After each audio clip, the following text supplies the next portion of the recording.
दूसरी पूजा भी छोड़ दो। क्या कह रही है दुर्गा जी कि उस केवल एक ब्रह्म की पूजा करो, उसका ओम नाम है, और उसको ब्रह्म की साधना जीवात्मा करे। अपनी साधना भी करिए, मेरी भी पूजा मत करो, एकमात्र उसी की साधना करो। ये देखो, उस एकमात्र परमात्मा को ही जाने, दूसरी सब बातों को छोड़ दे। यही अमृत रूप परमात्मा के पास पहुंचाने वाला पुल है। संसार समुद्र से पार होकर अमृत स्वरूप परमात्मा को प्राप्त कराने का यही सुलभ साधन है। इस आत्मा का परमात्मा का को ओम के जप के साथ ध्यान करो। इससे अज्ञान में अंधकार से सर्वथा परे और संसार समुद्र से उस पार जो ब्रह्म है उसको पा जाओगे, तुम्हारा कल्याण हो।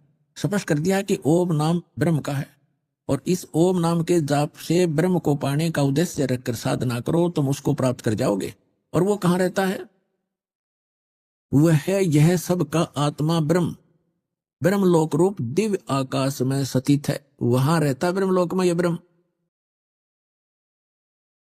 अपने आत्माओं, यदि ये दास मौखिक ये वचन कहकर छोड़ देता और प्रथम बार कोई पुण्यात्मा ये वचन सुनता तो वो शायद टीवी बंद करके बैठ जाता और औरों को भी कहता कि वो तो निंदा करता है, झूठ बोलता है। और अब क्या कहोगे कि ये विश्व में यदि सत्य ज्ञान है तो रामपाल के पास है, न विश्व में किसी के पास ज्ञान नहीं। अब हम आते हैं श्रीमद् भगवत गीता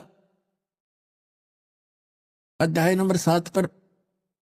इसके अंदर एक बहुत ही निर्णायक ज्ञान है, बहुत ही निर्णायक ज्ञान है, लेकिन हम समझ नहीं सके इन सदग्रंथों को, जिस कारण से हमें बहुत हानि हुई, जिसकी पूर्ति अब हो पाएगी। अब देखिएगा, श्रीमद् भगवत गीता, गीता प्रेस गोरखपुर से प्रकाशित है। जयदाल गोविंद का इसके अनुवादक है।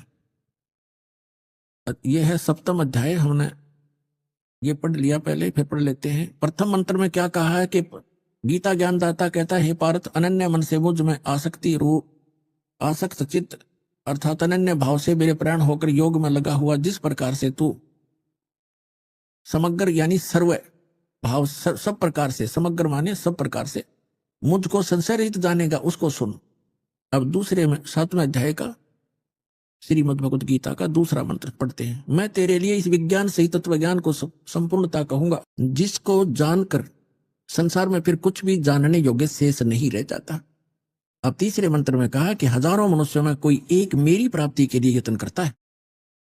यत्न करने वाले योगियों में भी कई एक मेरे प्राण होकर मुझको तत्व से अर्थात यथार्थ रूप से जानता है।